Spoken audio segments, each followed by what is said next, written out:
শুভ সকাল বন্ধুরা, কেমন আছেন সবাই? নতুন আরও একটি ব্লগে সবাইকে ওয়েলকাম করছি।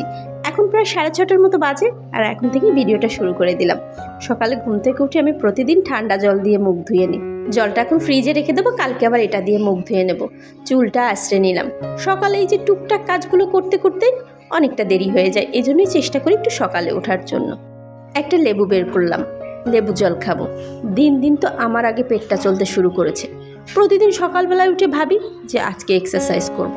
একদিন এক্সারসাইজ করলে পরের দিন আর ইচ্ছা করে না, ভাবি যে থাক আজকে দিনটা, কালকে আবার করে নেব। কালকে উঠলে আবার ভাবি যে থাক আজকে না, 2 দিন পরে করবে। এরকম করে করে আর ইচ্ছা করে না। বুঝে গেছি আমার দ্বারা আর ডায়েট সম্ভব না। একটু মধু দিয়ে নিলাম, এবার জলটা খেয়ে নিই। সকালবেলায় উঠে জল খেতে খেতেই পেট ভরে যায়। 1 গ্লাস লেবু জল খাবো, এরপর নর্মাল জল 1 গ্লাস খাবো, চা খাবো। আর কোথায়, পেটে তো জায়গা থাকা লাগে। আর তারপরে কথা হচ্ছে সময়ও থাকে না সকালে উঠে চা বানানো। জানলাটা রাতের বেলায় দিয়ে রাখি, তা না হলে হঠাৎ করে বৃষ্টি আসলে আবার ভিজে যেতে পারে। পর্দাটা তুলে নিলাম। দিনের বেলায় একটু খোলামেলা হবে, আলো বাতাস ঘরে ঢুকবে, তাহলেই না ভালো লাগবে। একদম অন্ধকার হলে আমার ভালোই লাগে না। সকালবেলায় চেষ্টা করি পর্দাগুলো সব তুলে দেওয়ার জন্য।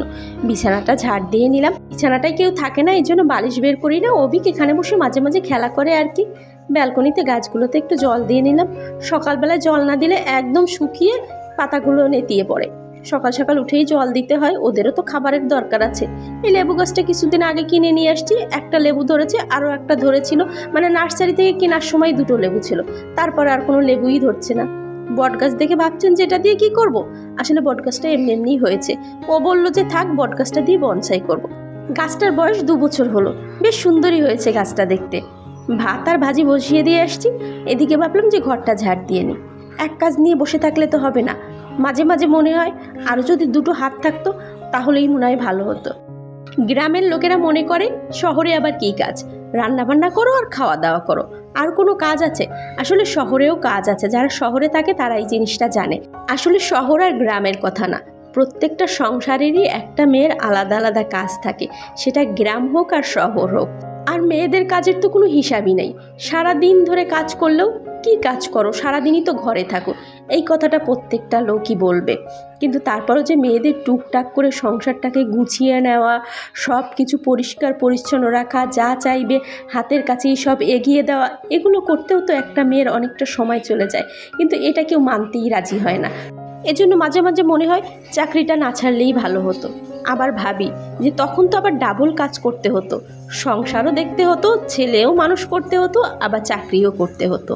চাকরি নিয়ে এখন আর আফসোস করি না। ছেলেকে মানুষ করছি, এখন একটু একটু করে বড় হয়েছে। একটা বাচ্চাকে ছোট থেকে বড় করতে একটা মায়ের কিন্তু ভীষণ কষ্ট করতে হয়।